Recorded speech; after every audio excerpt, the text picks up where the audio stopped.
देखिए बेटा, जो लास्ट जो टॉपिक था बेटा, वी फाइंड द एनर्जी। तो एनर्जी इन nth ऑर्बिट, जो फार्मूला हमने ड्राइव किया था बेटा, वो ड्राइव किया था। आप ध्यान से देखें इसमें, En is equal to -13.6 upon N square. देखिए बेटा, जो हमने फॉर्मूला ड्राइव किया था, वो ड्राइव हुआ था फॉर्मूला, देखिए ध्यान से, En is equal to -13.6 upon N square. ठीक है बेटा। अब देखिए एनर्जी लेवल डायग्राम, इसमें आप ध्यान से देखें, एनर्जी लेवल डायग्राम बेटा। तो ये फॉर्मूला हमने लास्ट उसमें समझा दिया था आपको। E is equal to -1/4πε0 whole square 2π² m e⁻4/n² h²। ठीक है बेटा। अब हमने क्या किया, सबकी वैल्यू पुट की। तो 1/4πε0 क्या होता है, 9 × 10⁹ whole square, 2π² 3.14 whole square, mass of electron 9.1 × 10⁻31 e⁻4 1.6 × 19⁻4 upon n² into h²। h means Planck constant. तो 6.62 या 63 × 10⁻34। और जब हमने इसको सॉल्व किया बेटा, तो ये एनर्जी जूल में आएगी। किसमें आएगी, जूल में। If we divide 1.6 × 10⁻19, then joule is converted into electron volt. तो ये एनर्जी, इनिशियल एनर्जी किसमें आ रही है, जूल में। And if we divide 1.6 × 10⁻19, then joule is converted into electron volt. So formula for energy of an electron in a orbit, -13.6 upon n²। यहाँ पे n number of orbits हैं। अगर हम first orbit लेते हैं और ग्राउंड स्टेट लेते हैं बेटा, तो put n is equal to 1। तो इन फर्स्ट ऑर्बिट और ground state n is equal to 1 is equal to -13.6 upon 1²। That means 13.6 electron volt. For second orbit, we put n is equal to 2। we put n is equal to 2।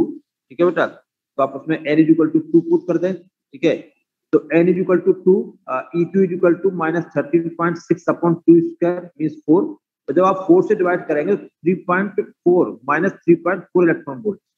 तो second orbit में जो energy होती है, वो होती है -3.4 electron volt. तो E2 is equal to -3.4 electron volt. For third orbit, for third orbit n is equal to 3। तो 3² means 9। 9 से डिवाइड करोगे तो -1.51 बेटा। For n is equal to infinity, मतलब इन्फिनाइट आउटसाइड द एटम। ठीक है। तो E infinity is equal to, आप इन्फिनिटी स्क्वायर करेंगे तो इन्फिनिटी हो जाएगा, इन्फिनिटी से डिवाइड करोगे तो आंसर 0 हो जाएगा। तो इन्फिनाइट ऑर्बिट्स में या आउटसाइड एटम कितनी एनर्जी होती है, टोटल एनर्जी 0 बेटा। ठीक है। नेक्स्ट टॉपिक है, ध्यान से देखें बेटा, हाइड्रोजन लाइन स्पेक्ट्रम और स्पेक्ट्रम ऑफ हाइड्रोजन एटम बेटा। ठीक है। तो देखिए इसको फाइंड करने के लिए हम इसमें क्या फाइंड करते हैं बेटा, कि जैसे कोई ऑब्जेक्ट सेकंड से जैसे फर्स्ट में आ रहा, थर्ड से फर्स्ट में आ रहा, फोर्थ से फर्स्ट में आ रहा, तो एक सीरीज आएगी। फिर थर्ड से सेकंड में आए, फोर्थ से सेकंड में आए, फिफ्थ से सेकंड में आए, तो फिर एक सीरीज आएगी। उसमें जो एनर्जी इमिट हो रही है उसकी वेवलेंथ कितनी है। ठीक है बेटा। तो हाइड्रोजन लाइन स्पेक्ट्रम और स्पेक्ट्रम ऑफ हाइड्रोजन एटम। ठीक है। अब देखिए आप, हमारे पास जो फॉर्मूला था, E is equal to -1/4πε0 whole square 2π² m e⁻4 upon ni² h²। ठीक है। हमने 2 ऑर्बिट्स लिए हैं, ni और nf। ठीक है बेटा। जहां ni ज्यादा है, ni लार्जर देन nf, जैसे सेकंड से फर्स्ट में आना, थर्ड से फर्स्ट में आना, तो इनिशियल ऑर्बिट तो ज्यादा है जहां से वो जंप कर रहा है बेटा, और फाइनल स्टेट उसमें कम है। ठीक है। जैसे सेकंड टू फर्स्ट में जो इनिशियल हो जाएगा वो हो जाएगा सेकंड, और फर्स्ट ऑर्बिट होगी फर्स्ट बेटा। सेकंड से फर्स्ट में आना, थर्ड से फर्स्ट में आना, तो थर्ड हो जाएगा इनिशियल और फर्स्ट हो जाएगा आपका फाइनल स्टेट, ऑर्बिट स्टेट। तो देखिए, if we put ni in the place of n, then we find ei। तो ei is equal to -1/4πε0 whole square 2π² m e⁻4 upon ni² h²। ठीक है बेटा। इफ वी पुट nf, अगर आप n के place पे nf पुट कर देंगे तो यहाँ पर ef आ जाएगा बेटा। तो EF is equal to -1/4πε0 whole square 2π square m e⁴/nf²h²। ठीक है, हम फिर फाइंड करते हैं बेटा EI minus EF, EI minus EF मतलब थर्ड से मान लीजिए वो सेकंड में आया तो थर्ड में एनर्जी माइनस सेकंड में एनर्जी, जो एनर्जी डिफरेंस है ये एनर्जी डिफरेंस के इक्वलिटी फोटोन को इमिट कर देगा। ठीक है, तो हम यहाँ पर EI माइनस EF करते हैं बेटा। देखिए EI वाला स्टेप ये हो गया आपका -1/4πε0 whole square 2π square m e⁴/ni²। अब माइनस EF, तो जब माइनस करेंगे तो माइनस माइनस प्लस हो जाएगा। अब इन दोनों स्टेप में हम इसको ले रहे देखिए कॉमन। ठीक है, Ni और NF को छोड़ के बाकी हर चीज इसमें कॉमन आ जाएगी, ये चीज कॉमन आ गई। तो हमारे पास कितना बचा ब्रैकेट में 1/nf², मतलब ये वाला स्टेप आ गया, एंड -1/ni², ये वाला स्टेप आ गया। तो EI minus EF is equal to 1/4πε0 whole square 2π square m e⁴/h² bracket में 1/nf² माइनस 1/ni² बेटा। अब जो EI माइनस EF है इसी यही एनर्जी का डिफरेंस फोटोन एनर्जी के इक्वल होगा। तो EI minus EF is equal to h nu, आप इसकी जगह h न्यू भी पुट कर सकते हैं बेटा, और new is equal to c/λ आप इसको भी पुट कर सकते हैं। ठीक है बेटा, अगर फ्रीक्वेंसी निकालनी है तो यहाँ पर h न्यू रख दीजिए, फिर न्यू आ जाएगा आपका। वेवलेंथ के लिए हम hc/λ, तो हमने क्या किया कि EI minus EF is equal to हमने पुट किया बेटा hc/λ, तो इसके प्लेस पे हमने रख दिया hc/λ इज इक्वल टू ये बेटा पूरा। ठीक, हमको वेवलेंथ के टर्म में भी फाइंड कर रहे हैं, तो 1/λ करेंगे बेटा, तो जो hc है वो ये अपॉन में आ जाएगा यहाँ पर। ठीक है, तो देखिए hc जब आएगा तो यहाँ पर जैसे हमने देखिए जब hc आएगा बेटा इसमें, तो hc हम अपॉन में ले आएंगे, तो यहाँ पर h² है तो ये एक h आ जाएगा, तो h³ हो जाएगा, अपॉन में c आ जाएगा तो ch³ हो जाएगा। तो 1/λ is equal to 1/4πε0 whole square 2π square m e⁴/ch³ inside bracket 1/nf² minus 1/ni²। अब देखो बेटा ये जो है ये पूरा स्टेप यहाँ से आता है, ये कांस्टेंट है 1/4πε0 whole square 2π square m e⁴/ch³, ये कांस्टेंट है, and this constant is called Rydberg constant. ध्यान से देखें, this constant 1/4πε0 whole square 2π square m e⁴/ch³, ये पूरा कांस्टेंट है, इसको कहते हैं रिडबर्ग कांस्टेंट।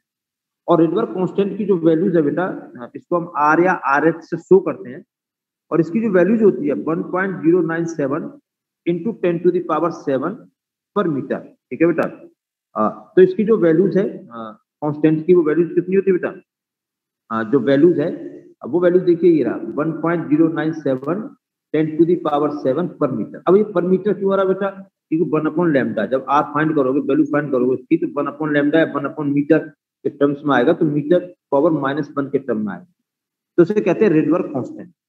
तो R इज इक्वल टू कितना बेटा 1.097 10⁷ बेटा। तो ये जो पूरा कांस्टेंट है हमारा बेटा, देखिए यहाँ से कांस्टेंट है बेटा, इस कांस्टेंट की जगह हम R यूज कर सकते हैं या RH यूज कर सकते हैं। तो जो हमारे पास इक्वेशन अब आ रही बेटा वेवलेंथ की, वो इक्वेशन क्या होगी जाके 1/λ R, ठीक है बेटा, 1/ni² माइनस 1/nf²। ठीक है बेटा, ni क्या है, इनिशियल ऑर्बिट है, और nf क्या बेटा, फाइनल ऑर्बिट है। R जो है बेटा रिडबर्ग कांस्टेंट है। ठीक है बेटा, इसके बाद जो है देखिए ध्यान से नेक्स्ट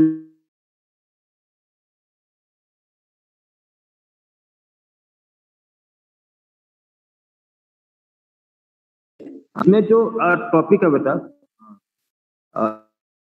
इसमें जो आप इसी कंटिन्यू कर रहे हैं इसको, देयर आर फॉलोइंग सीरीज। ध्यान से देखें बेटा, देखिए देयर आर फॉलोइंग सीरीज। ठीक है, तो सबसे पहले जो सीरीज है बेटा इसकी, वो है लाइमन सीरीज। ध्यान से देखें, लाइमन सीरीज। अब ये लाइमन सीरीज क्या होता है कि if electron jump from any higher energy level to the first energy level और ground state, to the first energy level और ग्राउंड स्टेट, मतलब किसी भी हाई एनर्जी लेवल से जब इलेक्ट्रॉन फर्स्ट ऑर्बिट में आएगा, ग्राउंड स्टेट में आएगा, then such type transition, according to such type transition, light is emitted, then wavelength of light consists Lyman series. तो जब इलेक्ट्रॉन हायर से फर्स्ट में आएगा तो कौन सी सीरीज मिलेगी? लाइमन सीरीज, इसके अकॉर्डिंग जो होगा, ठीक है, इसके अकॉर्डिंग जो स्पेक्ट्रल लाइन मिलेगी, करस्पॉन्डिंग वेवलेंथ की लाइट मिलेगी, उस सीरीज क्या बोलते हैं हम? Lyman series. तो हमारे पास जो फॉर्मूला था बेटा, अब देखिए जैसे 2 से वो फर्स्ट में आया, सेकंड से जंप करके वो फर्स्ट में आ गया, तो इनिशियल तुम्हारा 2 हो जाएगा, फाइनल हो जाएगा फर्स्ट बेटा। तो देखिए इनिशियल फाइनल हमारा फर्स्ट है, क्योंकि सभी जंप करके ग्राउंड स्टेट में आएंगे, फर्स्ट ऑर्बिट में आएंगे। और इनिशियल क्या हो जाएगा भाई? सेकंड से फर्स्ट में आ सकता है, थर्ड से फर्स्ट में आ सकता है, फोर्थ से फर्स्ट में आता है, तो Ni एक वैल्यू ज्यादा होगी, 2, 3, 4, 5, 6 ये सब इनिशियल वैल्यू होंगी। तो जो हमारे पास जो फॉर्मूला हो गया 1/λ equal to R 1/1 square minus 1/Ni square, ठीक है बेटा। अब देखिए इसमें फर्स्ट मेंबर सेकंड मेंबर की हम वेवलेंथ निकाल सकते हैं, शॉर्टेस्ट वेवलेंथ या लार्जेस्ट वेवलेंथ निकाल सकते हैं, और ये सीरीज किसमें लाई कर रही है? तो देखिए 4000 एंगस्ट्रॉम, 4000 एंगस्ट्रॉम टू 8000 एंगस्ट्रॉम, लगभग इसी रेंज में, ठीक है बेटा। ये हमारा विजिबल लाइट होती है, ठीक है। या हम कह सकते हैं 400 नैनोमीटर, ठीक है, टू 800 नैनोमीटर, ठीक है बेटा। ये इसी ऑर्डर में, कहीं कहीं ये 400 टू 7800 इस टाइप से हो जाता है, तो लगभग इसी रेंज में होता है 4 to 800 नैनोमीटर में ये विजिबल रीजन होती है। और जो कम वेवलेंथ होती है वो वायलेट कलर की होती है बेटा, ज्यादा वेवलेंथ होती है रेड कलर की। तो आप चाहो तो 4000 एंगस्ट्रॉम लगभग वायलेट की है, और 8000 एंगस्ट्रॉम या 800 नैनोमीटर ये रेड की है। जब वायलेट से कम वेवलेंथ होगी तो इधर तो होता है बेटा अल्ट्रा वायलेट रीजन, ठीक है, और रेड से ज्यादा है, 800 से ज्यादा है, तो वो कहलाता है इंफ्रारेड रीजन, ठीक है बेटा। तो वायलेट से कम वेवलेंथ पे अल्ट्रा वायलेट, और रेड अगर वेवलेंथ रेड कलर से ज्यादा है, 800 नैनोमीटर ज्यादा, तो वो इंफ्रारेड रीजन, ठीक है। तो ये जो पहली सीरीज है Balmer series lie in ultra violet region, ठीक है। तो देखिए ध्यान से, this series lie in ultra violet region, ठीक है। For largest wavelength, largest wavelength first member की होती है, मतलब Ni की फर्स्ट वैल्यू आप जब पुट कर दोगे, ठीक है, तब लार्जेस्ट वेवलेंथ आएगी। If we put Ni is equal to 2, आप 2 पुट कर दें तो 1/1 स्क्वायर माइनस 1/2 स्क्वायर, तो 1/1 स्क्वायर कितना हो गया? 1 हो गया बेटा, और 1/2 स्क्वायर 4 हो गया, तो 1 माइनस 1/4, 1 माइनस 1/4 जो है बेटा वो जाएगा 3/4। तो 1/λ इज इक्वल टू R 3/4, ठीक है। क्रॉस मल्टीप्लाई से जब आप निकालोगे, ठीक है, तो लैम्डा इज इक्वल टू हो जाएगा 4/3R। तो देखो 4/3, और ये देखिए R की वैल्यू 1.097 10⁻⁷। और जब आपने सॉल्व किया बेटा तो ये 122 नैनोमीटर आ रहा है, 122 nanometre means less than 400 nanometre. तो ये अल्ट्रा वायलेट रीजन में बेटा, ठीक है।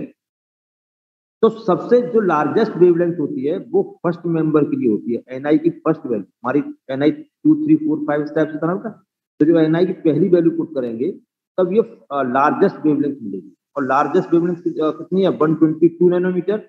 इसके सेंस हुआ ये सीरीज किस रीजन में आ रही है बेटा? अल्ट्रा वायलेट में। अब देखिए फॉर शॉर्टेस्ट वेवलेंथ, ध्यान से देखें बेटा, for shortest wavelength Ni is equal to infinity, मतलब Ni की सबसे लार्जेस्ट वैल्यू जो इंफिनिटी है, आप उसको पुट करें तो सबसे ज्यादा शॉर्टेस्ट वेवलेंथ आएगी, मतलब ये सीरीज लिमिट होती है। Series limit means shortest wavelength. If we put Ni is equal to infinity, तो 1 माइनस 1/Ni स्क्वायर था, तो 1/इंफिनिटी स्क्वायर, और इंफिनिटी से जब आप डिवाइड करोगे तो आंसर इसका 0 हो जाएगा। तो 1/λ इज इक्वल टू R, यहाँ से R इंटू 1 तो R होगा बेटा, तो 1/λ इज इक्वल टू R, तो lambda is equal to 1/R बेटा।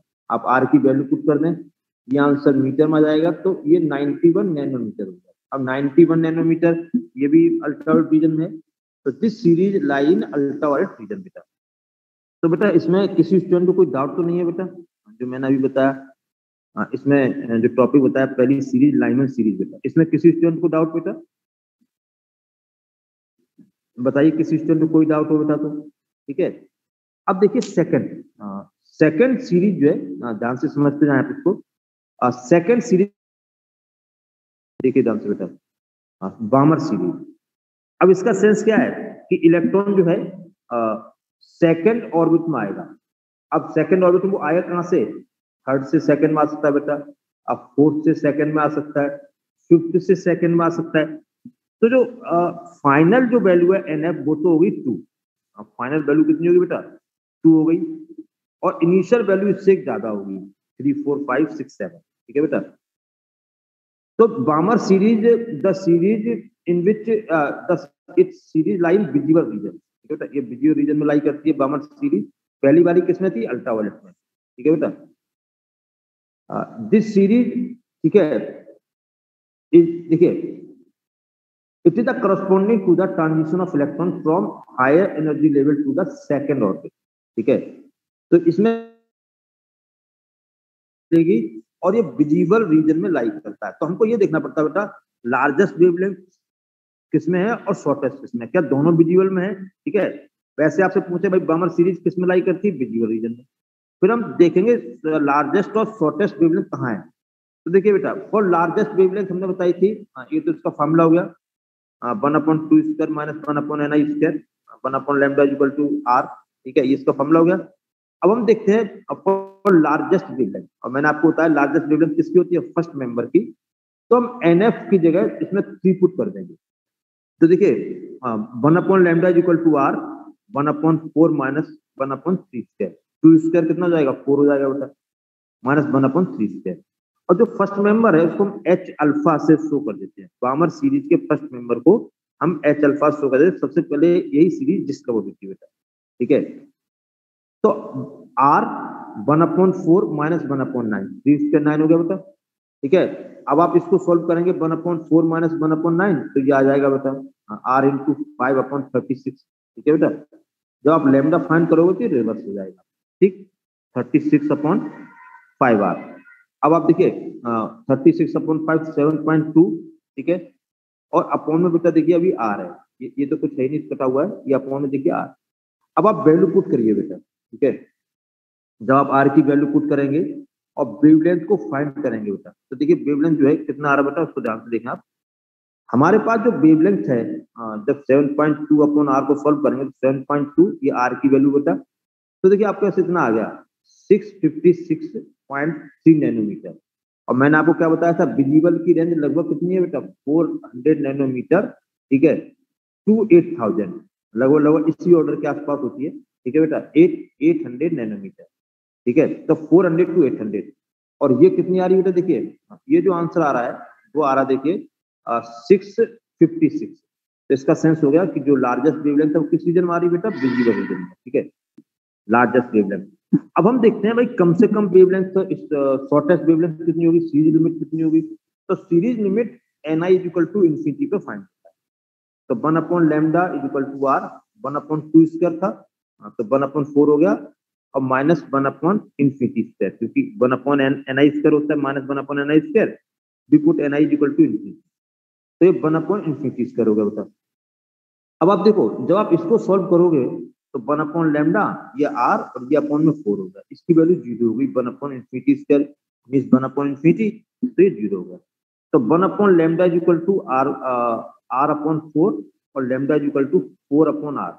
आप r की वैल्यू पुट कर दें, फिर इसको सॉल्व करें, तो आप देखेंगे बेटा ये आ रहा है 364.6 नैनोमीटर। मतलब वॉयलेट की वेवलेंथ से ये कम है बेटा। तो जो इसकी शॉर्टेस्ट वेवलेंथ है, सीरीज लिमिट है बेटा, वो अल्ट्रा वायलेट रीजन में है। तो एक बार इसी तरह सीबीएसई बोर्ड में क्वेश्चन आया था कि भाई बामर जैसे आ गया कि शॉर्टेस्ट वेवलेंथ जो है सीरीज लिमिट है वो किसमें लाई करती है? तो किसमें लाई करती है? अल्ट्रा वायलेट रीजन में। जबकि पूरी सीरीज बामर सीरीज किसमें लाई करती थी बेटा? विजिबल रीजन में। तो बामर सीरीज किसमें, कौन सी रीजन में फाइंड होती है? विजिबल में। लेकिन जो शॉर्टेस्ट वेवलेंथ है सीरीज लिमिट है वो किसमें आती है बेटा? Ultra violet region. तो हमने आपकी अभी 2 सीरीज डिस्कस की है, Lyman and Balmer. Next series होती है बेटा पास्टन। तो आप देखिए अब आपके समझ में आ रहा होगा, Paschen series electron higher energy level से थर्ड में आएगा बेटा, higher energy level to third में। तो हायर एनर्जी लेवल से ये थर्ड ऑर्बिट में जंप करेगा, तो फाइनल तो हो गया बेटा 3। इनिशियल 4 से 3 में, अब 5 से 3 में, 6 से 3 में, तो इनिशियल हो जाएगा एक लार्जर 4 5 6 7 स्टार्ट। तो फॉर्मूला से क्या बन जाएगा? 1 lambda equal to r 1/3 square minus 1/ni square. अब प्रोसेस वही है बेटा, लार्जेस्ट वेवलेंथ के लिए एन की फर्स्ट वैल्यू पुट करते हैं जो यहाँ 4 है बेटा, तो 1/3² 1/9 हो जाएगा बेटा, और 1 एन जो आपने ni4 पुट किया तो 1/4² बेटा। ठीक है, तो जब आप इसको सॉल्व करेंगे, ठीक है, जब आप इसको पूरे को सॉल्व करेंगे तब ये आ 1875 नैनोमीटर। ठीक है, आप वैल्यू पुट करें, सॉल्व कर लें 185। अब 1875 1875 ये 800 से ज्यादा है, तो ये कौन से में आ जाएगा, इंफ्रारेड। ठीक है, इंफ्रारेड रीजन। तो ये जो जितनी भी सीरीज आएंगी तब वो इंफ्रारेड रीजन में होंगी बेटा। ठीक है, फॉर सीरीज लिमिट आप सीरीज लिमिट निकालेंगे तो इसमें N I equal to infinity put कर देंगे, तो 1/λ इक्वल टू आर 1/3² 1/9 था बेटा, ये 1/∞², ये 0 हो जाएगा, तो r/9 या 9/r, तो 9 और r की आप वैल्यू पुट कर दें बेटा, तो देखिए ये आंसर आ जाएगा 820 नैनोमीटर। अब 820 नैनोमीटर मोर देन 800 नैनोमीटर ज्यादा है, तो भी इंफ्रारेड में ही रही है। तो पास्टन सीरीज लाइमन, पहली सीरीज लाइमन थी, दूसरी बामर और थर्ड वाली पास्टन। पास्टन सीरीज लाई इन इंफ्रारेड रीजन। तो आपने देखा लार्जेस्ट वेवलेंथ भी इंफ्रारेड में है, शॉर्टेस्ट वेवलेंथ और सीरीज लिमिट भी इसमें बेटा इंफ्रारेड में। अब देखिए फोर्थ नंबर की सीरीज, अब ब्रैकेट सीरीज, ध्यान से देखें बेटा, ब्रैकेट सीरीज। अब ब्रैकेट सीरीज में क्या होगा बेटा, ध्यान से देखें आप, ब्रैकेट सीरीज में इलेक्ट्रॉन जंप किसमें करेगा, higher energy level to fourth energy level में, फोर्थ ऑर्बिट में। तो जो फाइनल तो हो जाएगा फोर्थ बेटा, और इनिशियल इससे एक ज्यादा होगा, एन आई इक्वल टू 567 बेटा। तो 1/λ इक्वल टू 4² माइनस 1/ni, ये इसका फॉर्मूला हो गया। अब 4² कितना हो जाएगा, 16 बेटा। अगर आप लार्जेस्ट वेवलेंथ निकालते हैं तो फर्स्ट वैल्यू पुट करते हैं आप, तो 1/5² हो गया, और फिर इसको 1/5 से 1/25 हो जाएगा, 1/25 सॉल्व करेंगे कितना आ जाएगा बेटा। ठीक है, तो 9/400 आर। ठीक है, तो लैम्डा जब निकालोगे बेटा तो 400/9 आर, तो 400 9 और आर की आप वैल्यू पुट कर देंगे। ठीक है बेटा, तो आप देखेंगे इतना आ रहा बेटा, कितना आ रहा, 4051। अब 4051.45, ठीक है बेटा, ये जो है 10⁻⁹ मीटर, और यहाँ पे ये नैनोमीटर हो जाएगा। ठीक है, नैनोमीटर को शो कर देना यहाँ पे, नैनोमीटर। तो 10⁻⁹ मीटर मीन्स ये नैनोमीटर हो गया। तो ये भी किसमें पाया जा रहा है बेटा, जो है इंफ्रारेड रीजन। सीरीज लिमिट या शॉर्टेस्ट वेवलेंथ के लिए आप क्या करोगे, एन आई इन्फिनिटी पुट करते हैं, शॉर्टेस्ट सीरीज लिमिट और शॉर्टेस्ट वेवलेंथ के लिए तो 1/∞² कर दें, तो ये r/16 या 16/r आ गया बेटा। ठीक है, तो जब आप इसको देखेंगे, ठीक है, 16/r, तो 16 और r की वैल्यू कितनी बेटा, 1.097 10⁻⁷, तो -9 मीटर आ जाएगा, और मीटर हो गया बेटा। तो 1458.5 नैनोमीटर, ये भी मोर देन 800 है, तो ये भी आपका इंफ्रारेड में रहा। तो जो फोर्थ, थर्ड और फोर्थ जो है वो भी इंफ्रारेड में ही है। जो लास्ट सीरीज है यहाँ पर, जहाँ पे फर्स्ट 5 डिस्कस करते हैं, ठीक है। अब है फुंड सीरीज, फुंड सीरीज, तो बीच में साइन रहता है, हम फुंड बोल देते हैं Pfund series. It is also lying infrared region. अब इसमें ये 5th नंबर की सीरीज है, तो इलेक्ट्रॉन जंप कहां से करेगा, हायर से 5th में बेटा, मतलब 6 से 5th में आ जाए, 7 से 5th में आ जाए। ठीक है, तो 1/λ equal to R 1/5² minus 1/ni²। Largest wavelength के लिए वही फर्स्ट नंबर पुट करोगे, n equal to 6, ni equal to 6, आप इसको पुट कर दें बेटा। ठीक है, तो यहाँ से जब आप सॉल्व करेंगे तो देखिए 1/25 हो जाएगा बेटा, माइनस 1, ये सॉल्व कर लेना आप लोग। ठीक है बेटा, ये 1/36 आ जाएगा। ठीक है, और जब इसको आप सॉल्व करोगे बेटा, ठीक है, तो यहाँ पर जो लैम्डा है, ठीक है, वो कितना हुआ देखो ध्यान से बेटा, जो लैम्डा है बेटा वो हो जाएगा 7458। ये भी किस में आ रहा बेटा, ये भी आपका जो है इंफ्रारेड में लोगे बेटा। तो इसमें एन आई आप इन्फिनिटी पुट कर दोगे, सीरीज लिमिट के लिए एन आई कितना पुट कर दोगे, इन्फिनिटी बेटा। ठीक है, तो आप इसमें इन्फिनिटी पुट कर दीजिए। ठीक है, तो इसमें जो है यहाँ पर आप इसको वैल्यू पुट करके सॉल्व कर लेना। ठीक है बेटा, फॉर स्मॉलेस्ट वेवलेंथ और सीरीज लिमिट, ठीक है, तो इसमें आप इन्फिनिटी पुट कर दें तो r/25 हो जाएगा। ठीक है, या 25/r हो जाएगा बेटा। जब r की आप वैल्यू पुट करो इसमें बेटा, ठीक है, जब आप आर की वैल्यू पुट करोगे तो ये 1/λ, तो ये लैम्डा आ जाएगा सॉल्व। तो ये हमने स्पेक्ट्रम सीरीज बताई बेटा, ठीक है। और देखो इसका जो फिगर है, एक बार आप फिगर से भी समझना बेटा, ठीक है। हम एक बार सिर्फ फिगर से भी आपको दिखा देते हैं, ठीक है। देखिए बेटा, इसमें देखिए ध्यान से, देखो ये है लाइनर सीरीज, ठीक है बेटा। देखो सेकंड से फर्स्ट में आ रहा, थर्ड से इलेक्ट्रॉन फर्स्ट में आ रहा, ये सब फर्स्ट में आ रहा, तो लाइनर सीरीज। और अगर सेकंड में आता बेटा, तो सेकंड ऑर्बिट में कितनी एनर्जी है, -3.4, मैंने अभी कैलकुलेट की थी। तो ये बामर सीरीज आ गई, थर्ड से सेकंड में, फोर्थ से सेकंड में, फिफ्थ से सेकंड में। अगर जंप करके वो थर्ड में आ रहा है, फोर्थ से थर्ड में, फिफ्थ से थर्ड में, तो ये फास्टर सीरीज का। और अगर ये फोर्थ में आ रहा है तो ब्रैकेट सीरीज, फिफ्थ में आएगा तो फुल सीरीज। तो ये हमारा line in the transition between energy levels, ठीक है। और देखिए ये एनर्जी लेवल डायग्राम है। ग्राउंड स्टेट में एनर्जी कितनी होती है, -13.6 इलेक्ट्रॉन वोल्ट। सेकंड में कितनी होती है, -3.40। और थर्ड में एनर्जी कितनी है, -1.51। और ये बेटा, तो ये आपका एनर्जी लेवल डायग्राम, ठीक है बेटा। अब आप देखें ध्यान से, जो नेक्स्ट टॉपिक है बेटा, देखिए इसमें किसी स्टूडेंट को कोई डाउट तो नहीं है बेटा, इसमें किसी स्टूडेंट को डाउट बेटा, देखिए इसमें किसी स्टूडेंट को डाउट हो तो पूछ सकता बेटा वो, ठीक है। तो इसमें देखिए ध्यान से बेटा, नेक्स्ट जो टॉपिक है, नेक्स्ट जो है उसमें आएगा बेटा, देखिए एक्साइटेशन, एक्साइटेशन पोटेंशियल और एक्साइटेशन एनर्जी। अब एक्साइटेशन क्या होता है, जैसे मान लीजिए एनर्जी, जो कोई इलेक्ट्रॉन ग्राउंड स्टेट में है, मान लीजिए फर्स्ट ऑर्बिट में बेटा, ठीक है, इसको एनर्जी मिली और ये जंप करके, जब एनर्जी मिलेगी तो जंप करके ऊपर एनर्जी लेवल में जाएगा। अगर ये ग्राउंड स्टेट से फर्स्ट ऑर्बिट से सेकंड में जाता बेटा, तो ये कहलाएगा फर्स्ट एक्साइटेड, ठीक है, एक्साइटेड स्टेट। तो फर्स्ट एक्साइटेड स्टेट कब मिलती है, जब ग्राउंड n = 1 से ये n = 2 में जाएगी। अगर हम कहते हैं सेकंड एक्साइटेड स्टेट, तो n = 1 से ये थर्ड में जाएगा। मतलब जितना हम एक्साइटेड लगाएंगे सेकंड एक्साइटेशन के लिए, n = 3। और अगर हम कहें थर्ड एक्साइटेशन, तो ये फर्स्ट से फोर्थ में जाएगा, मतलब एक ज्यादा मिलेगा। हम का फोर्थ एक्साइटेशन स्टेट, तो ये फिफ्थ में जाएगा, ठीक है।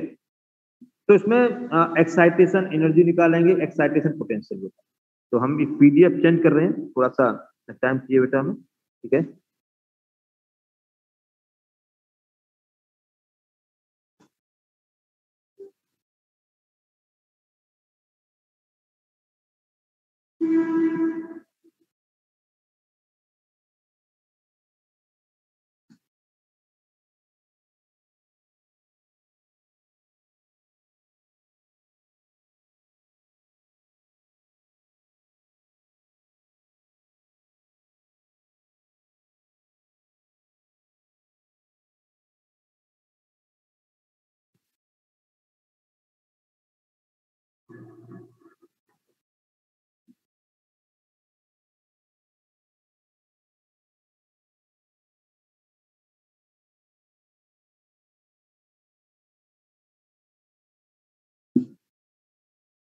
देखिए बेटा, तो अब मैं एक्साइटेशन, एक्साइटेशन एनर्जी और एक्साइटेशन पोटेंशियल, ये टॉपिक बेटा डिस्कस कर रहा हूँ आपके साथ में, ठीक है।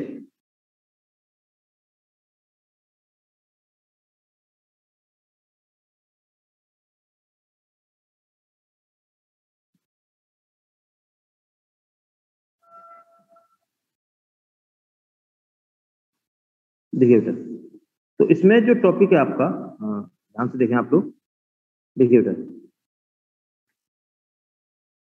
थोड़ा सा भी ये अपलोड हो जाए बेटा। देखिए, तो excitation, excitation, excitation energy and excitation potential. तो मैंने आपको बताया था कि if electron taken the energy, then it jump from first orbit energy level or ground level energy to higher energy level. Then required energy is called excitation energy, required potential is called excitation potential, and this phenomena is called excitation. ठीक है, required energy called excitation energy, required potential is called required potential is called excitation potential, ठीक है बेटा। अब देखिए ground state है तो आप हमारे पास जनरल फॉर्मूला कितना होता है -13.6/n²। तो फर्स्ट ऑर्बिट में ग्राउंड स्टेट में n इक्वल टू 1 पुट करोगे तो -13.6/1², ये कितना जाएगा -13.6 इलेक्ट्रॉन वोल्ट। अब फर्स्ट एक्साइटेशन के लिए, फॉर फर्स्ट एक्साइटेशन, ठीक है, स्टेट्स के लिए ये फर्स्ट ग्राउंड स्टेट से फर्स्ट ऑर्बिट से सेकंड में जाएगा। जो हमारा ये फर्स्ट ऑर्बिट है, ग्राउंड स्टेट है, इलेक्ट्रॉन यहाँ पर था और फर्स्ट एक्साइटेशन में इसको एनर्जी मिली तो ये फर्स्ट से सेकंड में गया बेटा। फिर हम n इक्वल टू 2 में एनर्जी निकालेंगे। फॉर्मूला वही है -13.6/n²।